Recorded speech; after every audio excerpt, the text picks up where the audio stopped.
Hello guys, योवर पाठशाला with Ashok में आपका स्वागत है। हम भारतीय संविधान के पार्ट 3 यानी फंडामेंटल राइट्स पढ़ रहे थे। अब तक हमने समानता का अधिकार, स्वतंत्रता का अधिकार और शोषण के विरुद्ध अधिकार को डिटेल में पढ़ चुके हैं। उम्मीद है कि आप सभी को पिछली क्लासेस अच्छे से समझ में आई होंगी। अगर किसी भी टॉपिक से रिलेटेड कहीं भी कोई डाउट रह गया हो तो आप उसी वीडियो के कमेंट सेक्शन में लिख देना, मैं आपको रिप्लाई करके ज़रूर क्लियर कर दूंगा। दोस्तों, आज की क्लास बहुत इंटरेस्टिंग होने वाली है क्योंकि आज हम बात करेंगे धर्म की आज़ादी की। और आज की क्लास के बाद आपको ये बिल्कुल क्लियर हो जाएगा कि धर्म की आज़ादी का मतलब कुछ भी करना नहीं होता। दोस्तों, आज की क्लास में आप जानेंगे कि धर्म की असली आज़ादी क्या होती है और उसकी लिमिट कहाँ तक होती है, आपको कौन कौन सी फ्रीडम मिलती है और कहाँ आपको रिस्ट्रिक्शन लग सकता है, धर्म के नाम पर कौन सी चीज़ें लीगल हैं और कौन सी इलीगल हैं। इसके साथ ही आप जानोगे कि धार्मिक संस्थाओं के राइट्स क्या होते हैं, उनका मैनेजमेंट कैसे चलता है और टैक्स और धर्म का क्या कनेक्शन है। ये एग्जाम में बार बार पूछे जाते हैं। तो इस क्लास में आप एंड तक बने रहिएगा क्योंकि इस क्लास के एंड में हम कुछ ऑब्जेक्टिव टाइप क्वेश्चन भी करेंगे जो प्रीवियस ईयर एसएससी, बैंक और रेलवे की एग्जाम में पूछे गए हैं। अगर आप इस क्लास के एंड तक बने रहते हैं तो मैं गारंटी देता हूं कि आज के बाद आर्टिकल 25 से लेकर आर्टिकल 28 आपके लिए बहुत ही आसान हो जाएंगे। तो चलिए शुरू करते हैं आज की हमारी ये क्लास, धर्म की स्वतंत्रता के अधिकार। तो हम आपको फंडामेंटल राइट्स पढ़ा रहे थे। जो मौलिक अधिकार है वो संविधान के भाग 3 में आर्टिकल 12 से आर्टिकल 35 तक है। पिछली क्लास में हमने आपको समानता का अधिकार के बारे में बताया था, स्वतंत्रता के अधिकार के बारे में बताया जो आर्टिकल 19 से 22 तक है। पिछली क्लास में ही हमने आपको शोषण के विरुद्ध अधिकार के बारे में बताया था जो आर्टिकल 23 और 24 में है। इस क्लास के अंदर हम धर्म की स्वतंत्रता के बारे में पूरा डिटेल में अच्छे से पढ़ेंगे जो आर्टिकल 25 से आर्टिकल 28 तक है। तो मैंने आपको आर्टिकल 14 के बारे में पढ़ा दिया। 14 कहता है कि कानून के सामने सभी समान हैं। आर्टिकल 15 कहता है कि किसी भी व्यक्ति के साथ धर्म, जाति, लिंग आदि के आधार पर भेदभाव नहीं किया जा सकता। आर्टिकल 16 कहता है कि सभी को समान अवसर मिलेगा।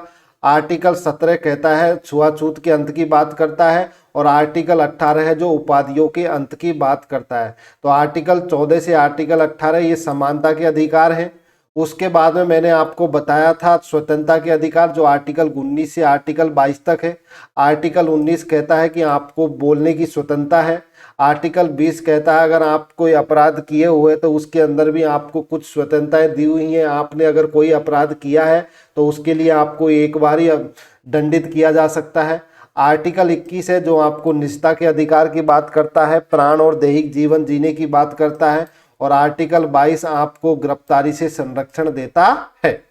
उसके बाद में मैंने आपको आर्टिकल 23 और 24 के बारे में बताया था। वो जो आर्टिकल 23 और 24 हैं वो शोषण के विरुद्ध अधिकार की बात करते हैं। अब हम बात करेंगे आर्टिकल 25 से लेके आर्टिकल 28 तक। जो आर्टिकल 25 से आर्टिकल 28 हैं वो हमको धर्म की स्वतंत्रता की बात करते हैं। किसकी बात करते हैं? धर्म के स्वतंत्रता की बात करते हैं। तो आर्टिकल 25 से आर्टिकल 18 उसमें धर्म की स्वतंत्रता के अधिकार दिए हुए हैं कि हम हमारे धर्म कोई भी धर्म को हम क्या कर सकते हैं, मान सकते हैं, उसका प्रचार प्रसार कर सकते हैं। वो सब किसके अंदर दिए हुए हैं? आर्टिकल 25 से लेके आर्टिकल 28। तो धर्म की स्वतंत्रता का अधिकार हमारे पॉलिटी के पार्ट 1 के फंडामेंटल राइट्स में आर्टिकल 25 से लेकर आर्टिकल 28 तक दिया हुआ है। तो सबसे पहले बात करते हैं कि धर्म की स्वतंत्रता होती क्या है। तो आर्टिकल 25 क्या कहता है? आर्टिकल 25 कहता है फ्रीडम ऑफ रिलीजन। किसकी बात करता है? धर्म की स्वतंत्रता की बात करता है। तो इस अनुच्छेद के अनुसार हर व्यक्ति को अंतरात्मा की स्वतंत्रता मिलती है। वह अपना धर्म मान सकता है, उसका पालन कर सकता है और उसका प्रचार प्रसार कर सकता है। तो इस आर्टिकल 25 का मतलब है कि उसको अपने धर्म को मानने की, उसको उसका पालन करने की और उसका प्रचार प्रसार करने की क्या है? स्वतंत्रता है। अगर मान लीजिए आपका हिंदू धर्म है तो आप उस धर्म को मान सकते हो, उसका पालन कर सकते हो और आप अपने धर्म का क्या भी कर सकते हो? प्रचार प्रसार भी कर सकते हो। तो इसका मतलब है कि कोई भी व्यक्ति अपनी पसंद का धर्म अपनाने और अपने धार्मिक काम करने के लिए क्या है? स्वतंत्र है। क्या है? स्वतंत्र है। अब मान लीजिए जैसे आप हिंदू हो, आप मान लीजिए आप ईसाई धर्म अपनाते हो या क्रिश्चियन धर्म अपनाते हो तो आप अपना सकते हो, आप स्वतंत्र हो आप। लेकिन अगर आपको कोई बाध्य करता है अपनाने के लिए तो वो गलत है। अगर आप अपनी स्वेच्छा से अगर किसी धर्म को अपनाते हो तो आप उसको अपना सकते हो, उस धार्मिक काम के लिए आप स्वतंत्र हो, आप उसका प्रचार प्रसार भी कर सकते हो, चाहे कोई भी धर्म हो। आपका मन करता है किसी धर्म का पालन करने का, उसका प्रचार प्रसार करने का, तो आप उसका प्रचार प्रसार कर सकते हो। जैसे कोई व्यक्ति मंदिर में जा सकता है, नमाज पढ़ सकता है, गुरुद्वारा जा सकता है, चर्च में प्रार्थना करना चाहता है तो वो भी कर सकता है। अगर मान लीजिए आपका मन करता है मंदिर जाने का तो आप मंदिर जा सकते हो, आपका मन किया है गुरुद्वारा जाने का तो आप गुरुद्वारे में जा सकते हो, आपका मन करता है चर्च जाने का तो आप चर्च में भी जा सकते हो। कोई भी व्यक्ति अपने धर्म के बारे में दूसरों को जानकारी भी दे सकता है। तो अगर कोई भी व्यक्ति मंदिर जाने का मन किया, गुरुद्वारा जाना या चर्च जाने प्रार्थना करना है तो वो कर सकता है। उसके लिए क्या दी हुई है? धर्म की स्वतंत्रता दी हुई है। कोई भी व्यक्ति अपने धर्म के बारे में दूसरों को जानकारी भी दे सकता है। लेकिन इसके अंदर कुछ क्या है? रिस्ट्रिक्शन है। क्या है? कुछ अपवाद है। यह अधिकार पूर्ण रूप से निरंकुश नहीं है। मतलब इसके ऊपर क्या लगाए गए हैं? कुछ अंकुश लगाए गए हैं। अगर किसी धार्मिक काम से दूसरों के मौलिक अधिकारों का उल्लंघन होता है तो उस पर क्या लग सकती है? रोक लग सकती है। अगर मान लीजिए आपके कोई धार्मिक काम आप कुछ कर रहे हो लेकिन उससे अगर किसी दूसरे व्यक्ति के फंडामेंटल राइट्स का उल्लंघन होता है तो आपके धार्मिक काम पर क्या लगाई जा सकती है? रोक लग सकती है। सरकार सामाजिक सुधार के लिए भी कुछ कानून बना सकती है। अब जैसे एग्जाम्पल के तौर पे देखिए, अगर किसी धार्मिक आयोजन से सड़क जाम हो, दंगा हो या हिंसा होने लगे तो प्रशासन उस धार्मिक आयोजन को क्या कर सकता है? रोक सकता है।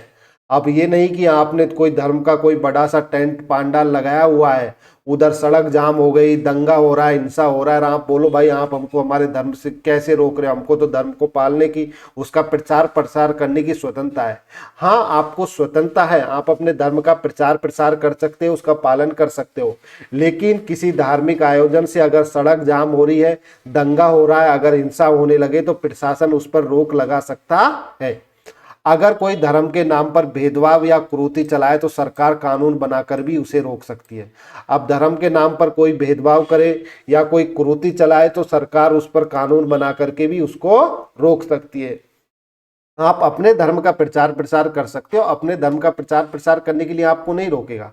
लेकिन आप दूसरे धर्म की बुराई कर रहे हो, उसी के बारे में पब्लिक में बोल रहे हो तो सरकार दूसरे कोई धर्म के नाम पर भेदभाव या कोई कुरीति चलाए दूसरे के धर्म के नाम पे तो सरकार कानून बनाकर उसे रोक सकती है।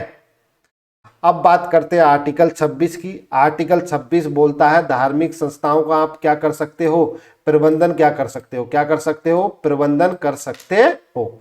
मतलब आप कोई भी धार्मिक संस्थान है उसका मैनेजमेंट कम कर सकते हो। अब इसका मतलब क्या है? इसका मतलब यह है कि इस आर्टिकल के अनुसार अगर धार्मिक संप्रदायों को अपनी धार्मिक मामलों को मैनेज करने का अधिकार दिया हुआ है। क्या दिया हुआ है? जो धार्मिक संप्रदाय है वो अपने धार्मिक मामलों को क्या कर सकते हैं? मैनेज कर सकते हैं। इसमें धार्मिक संस्थान बनाना, उसे चलाना, संपत्ति रखना और संपत्ति का प्रबंधन करना शामिल है। तो जो आर्टिकल 26 है इसके अनुसार आप अपना धार्मिक संस्थान बना सकते हो। जैसे मान लीजिए आप हिंदू हैं तो आप कोई मंदिर बना सकते हो, अगर आप मुस्लिम हैं तो आप कोई मस्जिद बना सकते हो, अगर आप क्रिश्चियन हो तो आप चर्च बना सकते हो। तो आप कोई भी संस्था बना सकते हो, आप उसे चला सकते हो और आप संपत्ति भी रख सकते हो और संपत्ति का क्या कर सकते हो? मैनेजमेंट करना भी शामिल है। तो आप अपनी धार्मिक संस्था बना सकते हो, उसे चला सकते हो, आप संपत्ति रखना और संपत्ति का मैनेजमेंट करना भी इसमें शामिल होता है। अब जैसे एग्जाम्पल के रूप में मान लीजिए किसी मंदिर ट्रस्ट का अपने मंदिर का प्रबंधन करना, किसी गुरुद्वारा कमेटी द्वारा गुरुद्वारे का संचालन करना, किसी मठ का अपनी संपत्ति और पूजा पद्धति के अनुसार क्या करना? काम करना। ये सारा आपको किसके अंदर फ्रीडम दिया हुआ है? आर्टिकल 26 के अनुसार फ्रीडम दिया हुआ है। लेकिन इसके अंदर कुछ रिस्ट्रिक्शन है। सरकार ये देख सकते हैं कि ये मैनेजमेंट में कोई गड़बड़ी तो नहीं है।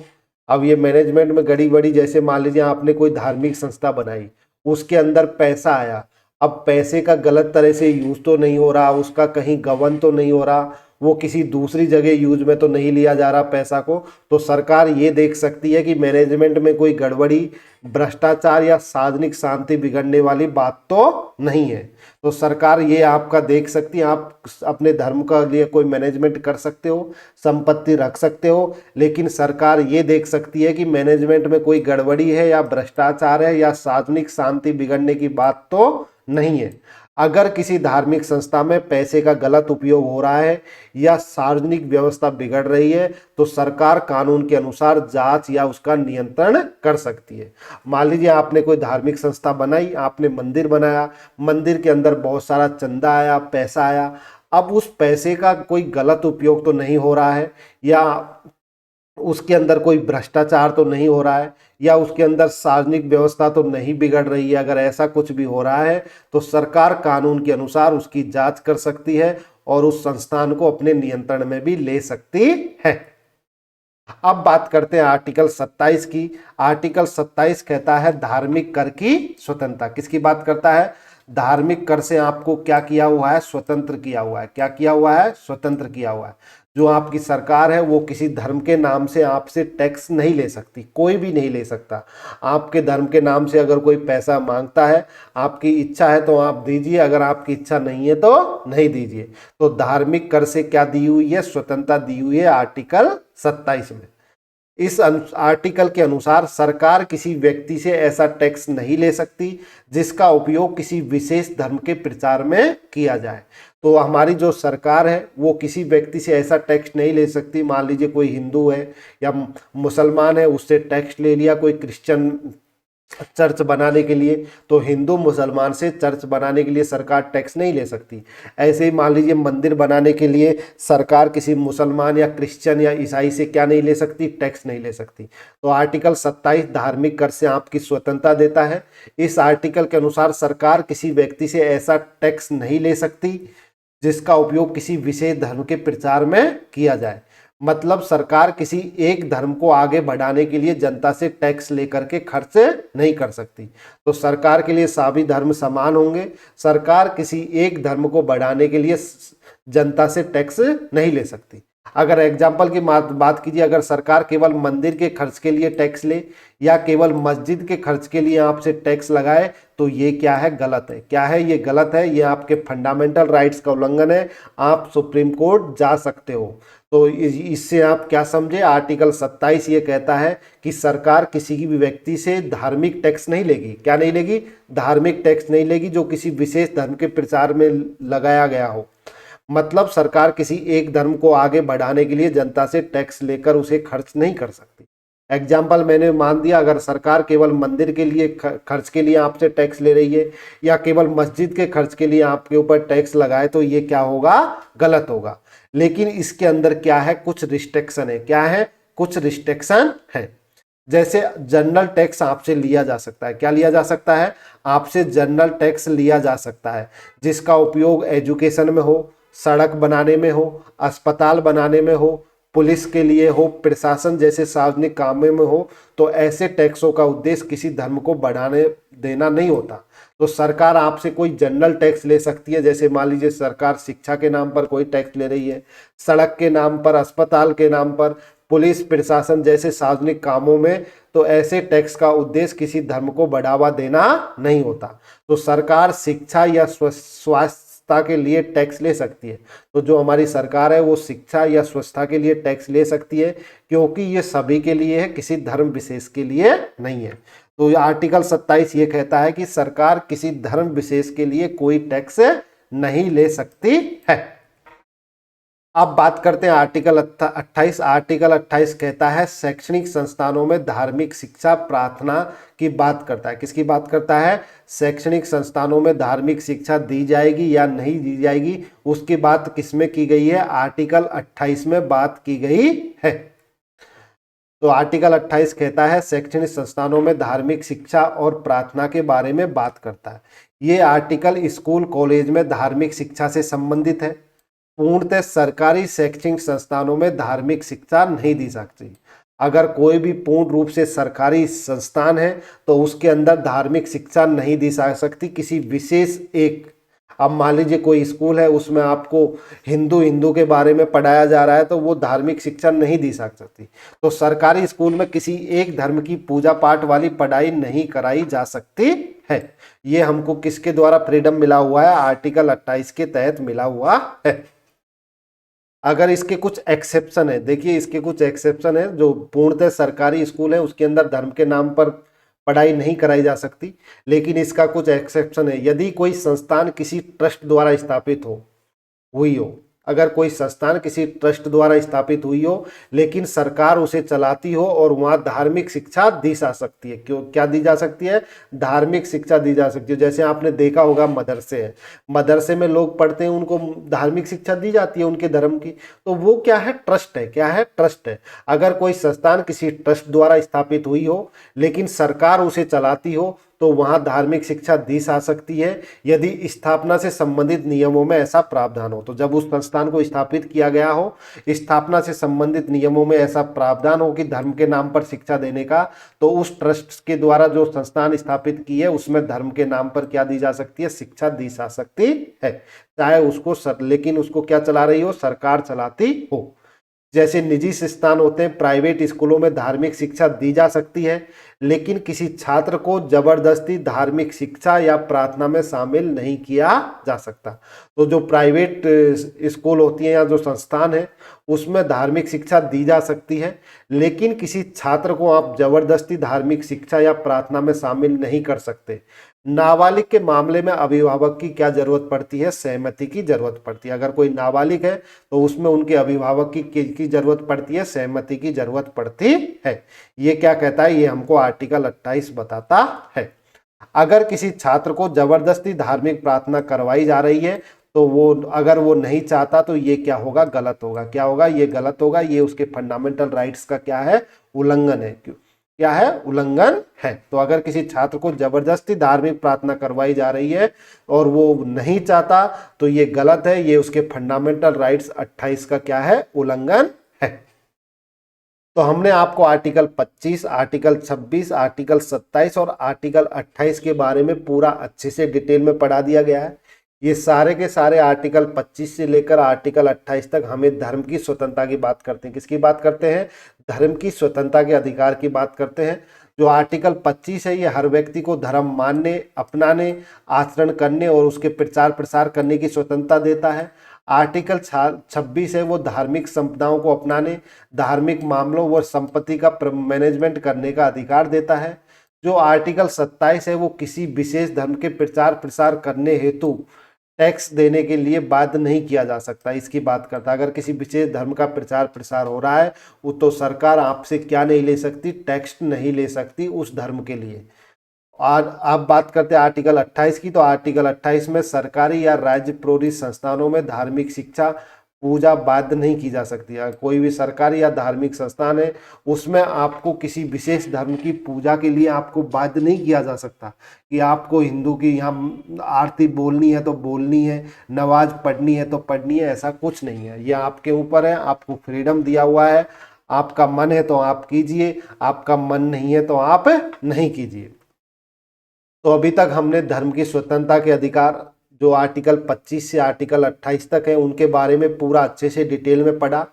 अब हम इससे रिलेटेड कुछ क्वेश्चन करेंगे जो प्रीवियस ईयर एसएससी, बैंक और रेलवे की एग्जाम में पूछे गए हैं। तो चलिए स्टार्ट करते हैं इनसे रिलेटेड कुछ क्वेश्चन। सबसे पहले आर्टिकल 25 किससे संबंधित है? तो आर्टिकल 25 किससे संबंधित है? धार्मिक स्वतंत्रता से संबंधित है। किससे संबंधित है? धार्मिक स्वतंत्रता से संबंधित है, क्योंकि जो धार्मिक स्वतंत्रता है उसके अंदर कितने आर्टिकल से कितने आता है? 25 से 28 तक आता है। तो आर्टिकल 25 किससे संबंधित है? धर्म की स्वतंत्रता से संबंधित है। आर्टिकल 25 के अधिकार किसे मिलते हैं? तो जो आर्टिकल 25 के अधिकार है वो सभी व्यक्तियों को मिलते हैं। किसको मिलते हैं? केवल नागरिकों को, केवल विदेशी नागरिकों को, या केवल सभी व्यक्तियों को, या केवल धार्मिक संस्थानों को? तो ये किसको मिलते हैं? सभी व्यक्तियों को मिलते हैं। आर्टिकल 25 पर्सन्स पर लागू होता है, इसलिए नागरिक और विदेशी दोनों को धर्म की क्या मिलती है? स्वतंत्रता मिलती है। नेक्स्ट, आर्टिकल 25 के अंतर्गत कौन सा अधिकार शामिल है?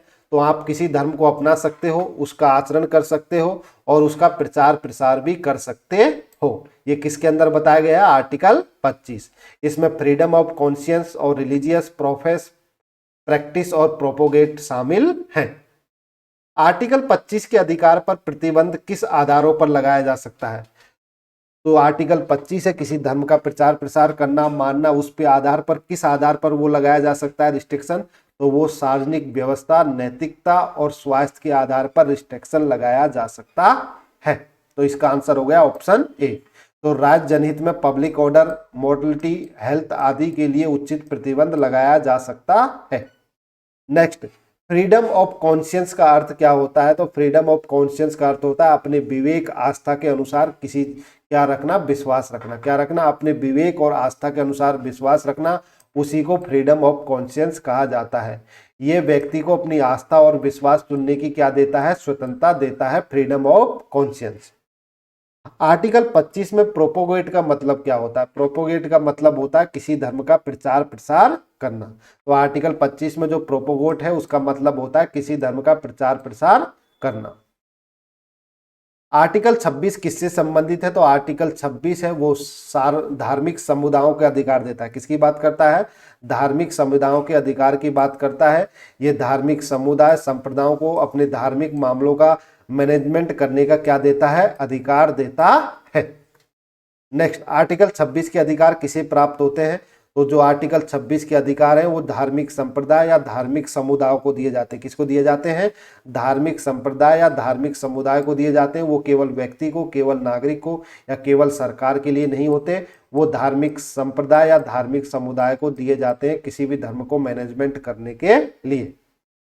आर्टिकल 26 के अंतर्गत धार्मिक संप्रदाय को कौन सा अधिकार दिया हुआ है? तो धार्मिक संप्रदायों को धार्मिक मामलों का क्या करना? मैनेजमेंट करने का अधिकार दिया हुआ है।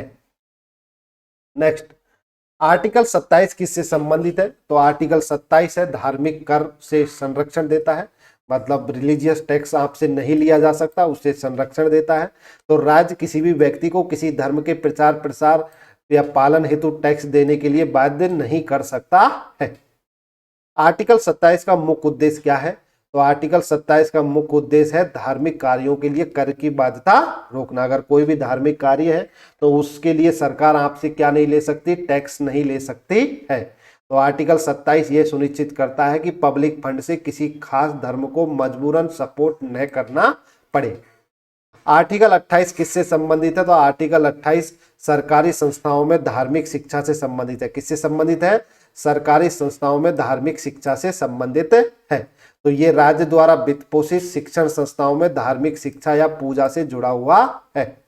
नेक्स्ट, आर्टिकल 25 से 28 किस मौलिक अधिकार के अंतर्गत आते हैं? तो आर्टिकल 25 से 28 है वो धर्म की स्वतंत्रता के अधिकार के अंदर आते हैं। किसके अंदर आते हैं? धर्म की स्वतंत्रता के अधिकार आते हैं। जबकि समानता का अधिकार है वो 14 से 18 में आते हैं, स्वतंत्रता का अधिकार वो 19 से 22 में आते हैं, जबकि शोषण का अधिकार है वो 23 और 24 में आते हैं, और जो धर्म की स्वतंत्रता का अधिकार है वो आर्टिकल 25 से आर्टिकल 28 में आता है। नेक्स्ट, आर्टिकल 25 और आर्टिकल 26 में मुख्य अंतर क्या है? तो आर्टिकल 25 है वो व्यक्ति के लिए होता है, जबकि आर्टिकल 26 है वो किसके लिए है? धार्मिक संप्रदाय के लिए। किसके लिए है? धार्मिक संप्रदाय या के लिए है, या धार्मिक संप्रदाय या समुदाय के लिए होता है आर्टिकल 26, जबकि आर्टिकल 25 क्या होता है? किसी व्यक्ति को बात करता है। तो आर्टिकल 25 व्यक्ति को, जबकि आर्टिकल 26 धार्मिक संप्रदाय को बताता है।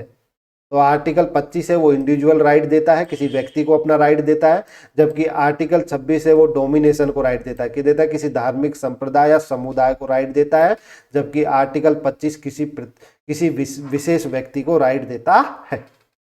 कौन सा कथन सही है? आर्टिकल 27 सभी प्रकार के कर को रोकता है, या आर्टिकल 27 केवल धार्मिक उद्देश्य वाले कर को रोकता है, या आर्टिकल 27 आयकर हटाता है, या आर्टिकल 27 केवल मंदिर पर लागू होता है? तो मैंने आपको बताया था आर्टिकल 27 केवल धार्मिक उद्देश्य वाले कर को रोकता है। तो सरकार आपसे कोई ऐसा टैक्स नहीं ले सकती जिससे किसी एक धर्म को क्या किया जा रहा है? बढ़ावा दिया जा रहा है। मान लीजिए कोई मंदिर बन रहा है तो सरकार आपसे टैक्स नहीं ले सकती कि हम मंदिर बना रहे हैं, आप हमें टैक्स दो। तो आर्टिकल 27 केवल धार्मिक उद्देश्य वाले कर को रोकता है। वैसे अगर स्कूल के नाम पे, सड़क के नाम पर, शिक्षा के नाम पे सरकार आपसे क्या ले सकती है? टैक्स ले सकती है। यदि कोई धार्मिक प्रथा सार्वजनिक स्वास्थ्य के लिए हानिकारक हो तो राज्य उस पर कभी रोक नहीं लगा सकती या राज्य उसको प्रतिबंध कर सकती है। केवल अदालत अनुमति देगी या केवल राष्ट्रपति तय करेगा। तो यदि अगर कोई धार्मिक प्रथा सार्वजनिक स्वास्थ्य के लिए हानिकारक है तो राज्य उस पर क्या लगा सकती है, प्रतिबंध लगा सकती है। तो हेल्थ ग्राउंड पर राज्य रीजनेबल रिस्ट्रिक्शन लगा सकती है। हेल्थ ग्राउंड पे अब ये राज्य का मतलब केंद्र सरकार, राज्य सरकार, उसके अधीन जितने भी मंत्रालय हैं वो सबके बारे में बात कर होता है। राज्य की परिभाषा यही है, मैंने आपको आर्टिकल बारे में बताया था। तो हेल्थ ग्राउंड पर राज्य रीजनेबल रिस्ट्रिक्शन लगा सकता है। Thank you for watching this video. अगर आपको ये वीडियो अच्छी लगे तो वीडियो को लाइक कीजिए, अपने दोस्तों के साथ में शेयर कीजिए और अगर चैनल पर पहली बार आए हो तो चैनल को सब्सक्राइब कर लीजिए। Thank you all of you.